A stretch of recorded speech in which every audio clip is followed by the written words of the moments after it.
E a presidente do México, Cláudia Sheinbaum, diz que o país vai trabalhar para construir um acordo com os Estados Unidos para reduzir taxas de exportação antes de agosto. Ao vivo agora a gente gira a nossa reportagem e o Eliseu Caetano conta para nós todos os detalhes. Bom dia, Eliseu, bem-vindo. Oi, Bia. Muito bom dia para você, para o Nonato e para todos que nos acompanham. A gente fala ao vivo, direto aqui dos Estados Unidos, na manhã deste domingo. São 7 horas da manhã, com 4 minutos aqui na costa leste do país. Temperatura neste momento aqui no sul da Flórida, 26 graus Celsius. Muito cedo, o dia mal começou lá fora, mas está muito quente. Mas atenção, Bia. Quem mora aqui no sul da Flórida deve hoje pegar o guarda-chuva e levar para onde for, porque tem previsão de pancada de chuva por aqui. Como a gente sabe, tem muito brasileiro morando nessa região, então não custa nada avisar, não é verdade? Agora, uma das principais notícias do dia por aqui não é a chuva não, viu? É essa situação do tarifaço. Donald Trump chegou com tudo e a partir do próximo dia 1º de agosto vai tarifar pelo menos 22 países, parceiros, aliados comerciais, né? Como, por exemplo, Canadá, China, Japão, alguns países da União Europeia e o México. E por isso a presidente do país mexicano, a Cláudia Sheinbaum, ela fez essa declaração. Já ontem, no final da tarde, início da noite, ela foi participar de um evento lá no México e, obviamente, como não poderia deixar de ser, foi questionada sobre o tarifaço que vai entrar em vigor para o México a partir do próximo dia 1º de agosto. E ela afirmou que está trabalhando incansavelmente, intensamente, para fechar um acordo comercial com os Estados Unidos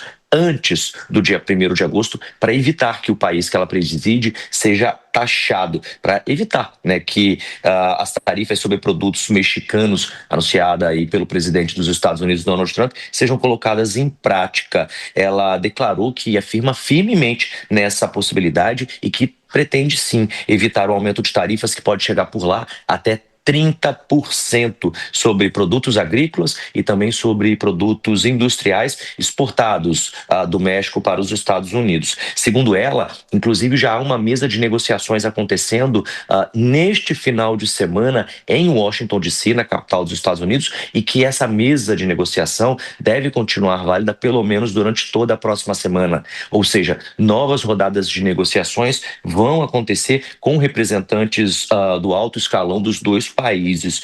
O governo mexicano, segundo a Cláudia, enviou uma comitiva com representantes das secretarias de Relações Exteriores, Economia, Segurança e também Energia para se reunir com funcionários do Departamento de Estado, do Comércio e do Conselho de Segurança Nacional da Casa Branca. As conversas, segundo a Cláudia Sheinbaum e também segundo fontes diplomáticas, ocorreram e seguem acontecendo ainda neste domingo, ou seja, ontem, sábado, já foi aberta aí a rodada de negociação que, segundo ela, deve durar durante toda a semana. Ainda, de acordo com a Cláudia Sheinbaum, a iniciativa busca conter os impactos do anúncio feito por Trump no início de julho. Na verdade, uma promessa de campanha, como o Nonato sempre lembra aqui, né? Lá atrás, em 2024, e a gente já falava isso aqui na programação da Jovem Pan News, o atual presidente dos Estados Unidos, o agora presidente dos Estados Unidos, já prometia mudar a geopolítica do planeta como a gente vivia até então, né? Que ele colocou ali a agenda America First, ou seja, América em primeiro lugar. Em primeiro lugar, o benefício da América, os interesses da América e depois dos outros parceiros. Não à toa veio o tarifaço para lá. Mas em julho, e por isso ela citou esse mês específico, foi quando o presidente dos Estados Unidos declarou essa taxação extra de 30% a mais sobre esses produtos exportados de lá, do México, para cá, para os Estados Unidos, sobretudo produtos também vindos lá da União Europeia. Porque o que pouca gente tem falado é que também países que enviam para terceiros e esses terceiros enviam para cá também vão ser sobretaxados. Inclusive agora, nessa semana, quando foi anunciado que o Brasil estaria incluído nessa lista do tarifaço, que inclui 22 países, essa situação foi citada nessa carta de Trump para o presidente Lula. Aliás, uma carta assinada à mão, né, deixando bem claro que se essas exportações forem feitas através de terceiros, que esses terceiros também vão entrar na lista de tarifa extra do governo norte-americano. A medida, segundo Donald Trump, visa proteger a indústria americana, reduzir os déficits comerciais e punir, viu? Com base aí nas palavras do próprio Donald Trump. abre aspas, quem não tem feito o suficiente para conter a imigração ilegal e proteger as fronteiras, fecha aspas. Algo que a Cláudia Sheinbaum nega e nega veementemente. Inclusive ontem, nesse evento que ela participou, ela mais uma vez citou a imigração, disse que o México tem trabalhado incansavelmente nas fronteiras com os Estados Unidos para fechar as fronteiras, para proteger não apenas os Estados Unidos, mas também o México, reforçou que tem trabalhado em conjunto com as autoridades aqui do país e que, portanto, essas palavras do Donald Trump de que o México não trabalha nesse sentido são inverídicas. Fato que é debatido por Donald Trump, baseado naquelas imagens que a gente viu e que tomaram conta das televisões e da internet no mundo inteiro, de centenas de milhares de imigrantes que vinham de diversos países da América Latina e Central, andando em comitivas, em passeatas, para tentar entrar ilegalmente aqui nos Estados Unidos. E por onde que eles faziam essa travessia? Pelo México. Então, é daí que vem essa afirmação de Donald Trump. Em resposta, a Cláudia Sheinbaum afirmou que as tarifas seriam prejudiciais não apenas para o México, mas também para os consumidores, empresas norte-americanas e especialmente em estados com forte dependência das cadeias produtivas integradas aí com o vizinho do Sul. Estima-se que só no setor automotivo, cerca de 40% das peças de veículos fabricadas nos Estados Unidos venham do México. Ou seja, é uma discussão que vai render um bocado no Nonato e Bia. E claro, a gente vai acompanhar aqui no Jornal da Manhã e na programação da Jovem Pan News. Eu volto com vocês no estúdio.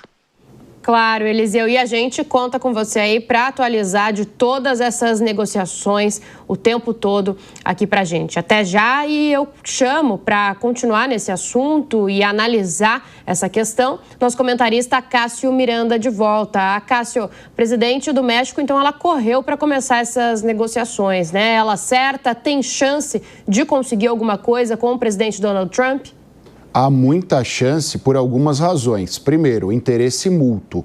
A economia mexicana, obviamente, é muito dependente da economia norte-americana. Porém, os norte-americanos também se aproveitam desta relação. O Eliseu bem citou o caso da indústria automotiva, por exemplo. As peças utilizadas nos Estados Unidos são produzidas no México por conta do custo de produção muito mais baixo. E são diversos, eu diria centenas, talvez milhares de setores onde os norte-americanos fazem uso deste custo de produção mais baixo do México. Por isso até que a indústria norte-americana está diminuindo cada vez mais, porque eles utilizam o México quase como um quintal industrial. Direitos trabalhistas, tributários, custos de produção como um todo, o México é um atrativo. Então, quando o Trump diz que vai fechar essa fronteira, ele sabe que não pode fazê-lo por conta deste custo de produção e também por conta da mão de obra. O norte-americano hoje já não quer mais exercer determinadas funções e elas acabam sendo exercidas pelos mexicanos, sem contarmos que existem estados norte-americanos, como é o caso da Califórnia, como é o caso do Novo México, como é o caso do Texas, que estão ali ao lado do México e têm uma mão de obra migratória que vem de manhã para os Estados Unidos, que atravessa a fronteira de manhã e volta no final do dia para o México. Então, toda essa dependência econômica é favorável a esta negociação. Eu digo, inclusive, que o México, de todos os países em relação aos quais foi declarado este tarifaço, o México é o que tem a sensação ou a situação mais fácil. Repito, porque há uma dependência mútua muito grande. Aliás, até alguns fazendeiros reclamaram, da falta de mão de obra exatamente para o período de colheita e falou-se até na possibilidade de se dar ali uma autorização temporária para que eles trabalhassem, depois retornassem aos seus países, não virassem efetivamente moradores lá dos Estados Unidos. É outro ponto que está em discussão também. Mas os Estados Unidos também partem para cima da União Europeia. A Cláudia Sheinbaum falando que a soberania é inegociável, mas vai conversar com o presidente Donald Trump ou com as autoridades americanas. me parece que é a principal saída, não tem outro jeito. Você tem que ir lá e conversar e não apenas bater de frente, né, o Acácio? E talvez seja esse o caminho que o Brasil tenha que seguir, ou seja, observar essas nações europeias, o que México, o que Canadá e o que Índia estão fazendo, não? Há uma brincadeira que o primeiro princípio das relações internacionais é o quem pode mais, manda mais.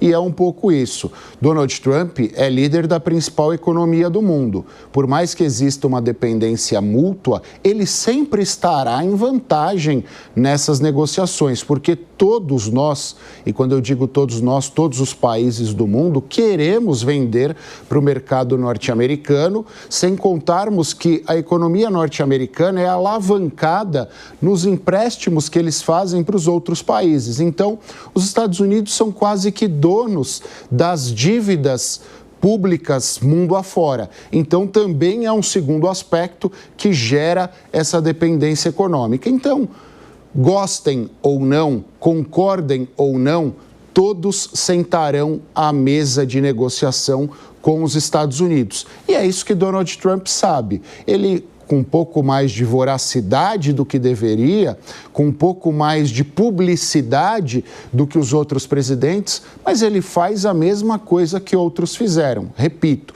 com menos contundência e com menos talento, mas ele faz o que outros presidentes, historicamente, já fizeram. Brasil, União Europeia, México, Canadá, todos estarão em Washington nos próximos dias fazendo um beijamão e uma negociação.